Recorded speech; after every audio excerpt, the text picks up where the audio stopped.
Welcome to aqua Harini channel. இன்றைக்கி நம்ம அரிசி பருப்பு சாதம் அலாங் வித் மீல் மேக்கரோடு எப்படி பண்ணுறதுன்னு பார்க்கலாம். வாங்க பார்க்கலாம். பொங்கல் ஸ்டைல் அரிசி பருப்பு சாதம் பார்ப்போம். ஸோ நான் அரிசி ஊற வச்சுருக்கேன் 1 டம்ளர். அப்புறம் கொஞ்சோண்டு சோயா சங்க்ஸ் ஊற வச்சுருக்கேன், பேபி சோயா சங்க்ஸ்.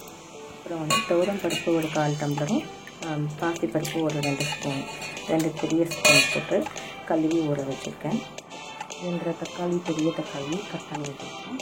மிளகாய், கருவேப்பிலை, வெங்காயம், இது தனியாத்தூள், கல்லுப்பு, சாம்பார் தூள், இவ்வளோதான் இதுக்கு தேவையான இன்க்ரீடியன்ஸ்.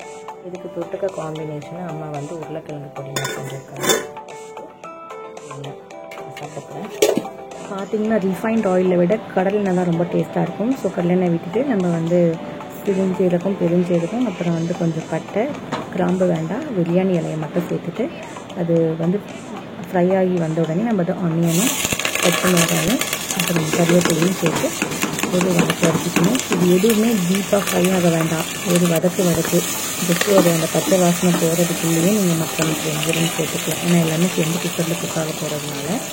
ஸோ இப்போ தக்காளி பெருசாக கட் பண்ணி போட்டுக்கணும். நல்லா பழுத்த தக்காளியாக எடுத்துக்கணும்.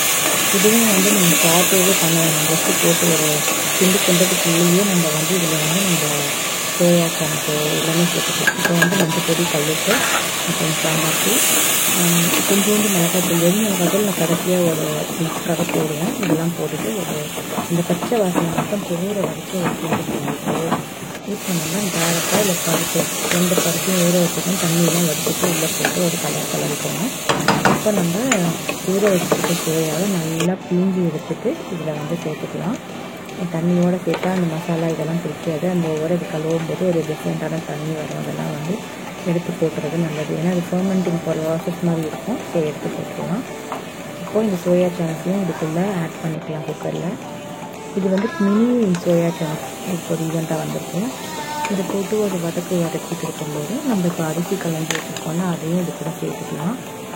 அவ்வளோதாங்க. இதுக்கு தேவையான தண்ணி விட்டுட்டா போதும். இதோடவே நான் கல்லுப்பு ஆல்ரெடி போட்டுக்கிறதுனால எதுவும் தேவையில்லை. 1 ஸ்பூன் இஞ்சி பூண்டு பேஸ்ட் நான் ஆட் பண்ண அதை நான் சொல்ல மறந்துட்டேன். இப்போ ரைஸை போட்டுட்டு நீங்கள் வீட்டில் குக் பண்ணுற என்ன ரைஸ் ஒன்று போடலாம். நீங்கள் பாஸ்மதி ரைஸ் போட்டாலுமே இது பிரியாணி மாதிரி அட்டகாசமாக இருக்கும்.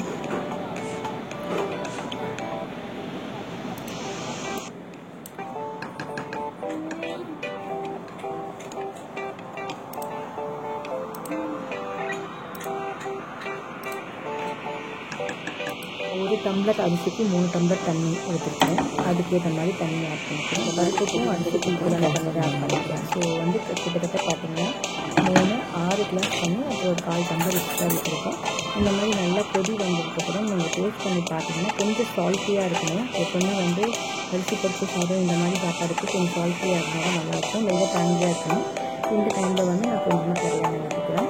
அதுக்கப்புறமா பார்த்தீங்கன்னா மிளகாத்தூள், மிளகாத்தூள் சும்மா ஒரு ஸ்பூன் நமக்கு ஊற்றிக்கிறேன். அது காரம் கம்மியாக இருக்கும்.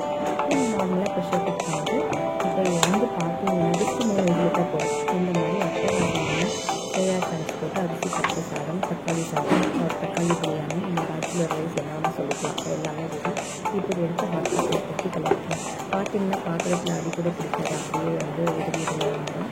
நான் கொஞ்சம் மசியாக இருக்கிறதுனா தண்ணி கொஞ்சம் அதிகமாக பண்ணிட்டேன். இப்போ இந்த கரண்டி போட்டு எடுத்து பிடிக்கணும்னு வச்சுக்கோங்க. எல்லாமே குழம்பு விசிபிளில் பார்த்தீங்கன்னா. ஸோ நான் அந்த மாதிரி ரொம்ப போட்டு கலரக்கூடாதுன்றதுக்காக சும்மா புதுநாப்பில் இந்த பக்கம் அந்த பக்கம் கலந்துருக்கேன். ஸோ எதுக்கு காமிக்கிறேன்னா குக்கரில் கொஞ்சம் கூட ஊற்றலை. இப்படி ஹாட்டாக இருக்கும்போதே ஹாட் பாக்ஸில் போட்டு அந்த சோயா சங்க்ஸ் மட்டும் கிளறி விட்டுட்டு எடுத்து சர்வ் பண்ணால் ரெடி. தேங்க்யூ ஃபார் வாட்சிங். பாய்.